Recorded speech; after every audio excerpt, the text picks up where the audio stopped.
ഞാൻ തന്നെയാണ്. എനിക്കിന്ന് ഭയങ്കര വിഷമം തോന്നിയ ഒരു കാര്യം നിങ്ങളുമായി ഷെയർ ചെയ്യുകയാണ്. ഞാൻ ഈ ഉസ്താദുമാരെന്ന് പറയുന്ന ആ വെള്ള വസ്ത്രത്തെ ബഹുമാനിക്കുന്ന ഒരു ആളാണ്.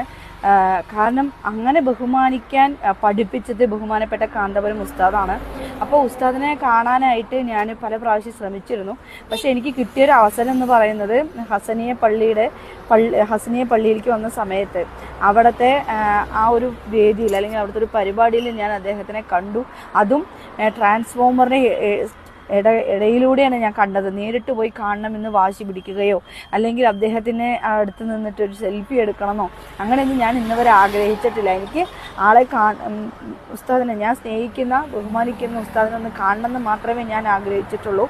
പിന്നെ SSFൻ്റെ കൊടിയും SSFനെ കുറിച്ചും പറയുകയാണെങ്കിൽ SSFൻ്റെ കൊടിയും അതുപോലെ തന്നെ ആ വിദ്യാർത്ഥി സംഘടനയെക്കുറിച്ചും പറയുകയാണെങ്കിൽ വായി തോരാതെ പറഞ്ഞുകൊണ്ടേയിരിക്കും. കാരണം ഒരു മക്കളെയും പിന്നെ കത്തിയെടുക്കാനോ അല്ലെങ്കിൽ തീപ്പന്തം കൊളുത്താനോ ഈ ഒരു SSF സംഘടന പഠിപ്പിച്ചിട്ടില്ല. എൻ്റെ മക്കളെയും എനിക്ക് ആ നല്ല ഒരു അച്ചടക്കമുള്ള മക്കളായി വളർത്തണം എന്നാണ് ഞാൻ ആഗ്രഹിക്കുന്നത്.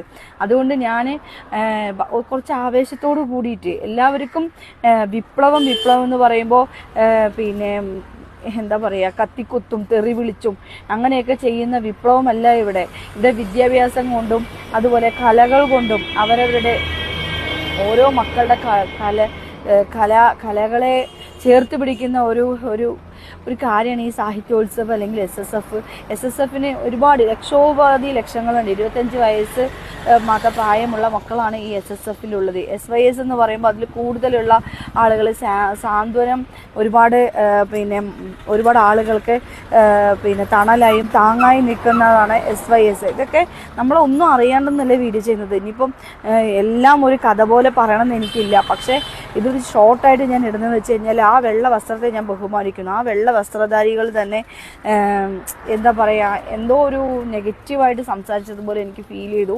അങ്ങനെയാണെങ്കിൽ ഞാൻ നിർത്താണ്. ഒരാൾക്കും ചിരിക്കാനുള്ള അവസരം ഞാൻ കൊടുക്കില്ല. കാരണം ഉസ്താദിൻ്റെ ആ ഒരു സംഘടനയെ ഞാൻ കാരണം ഒരു ബുദ്ധിമുട്ടാക്കുക എന്ന് പറയുമ്പോൾ പറ്റുന്നില്ല. അതുകൊണ്ട് എനിക്ക് മതിയായി. എന്തായാലും ഞാൻ നിർത്താണത് ഇവിടെ.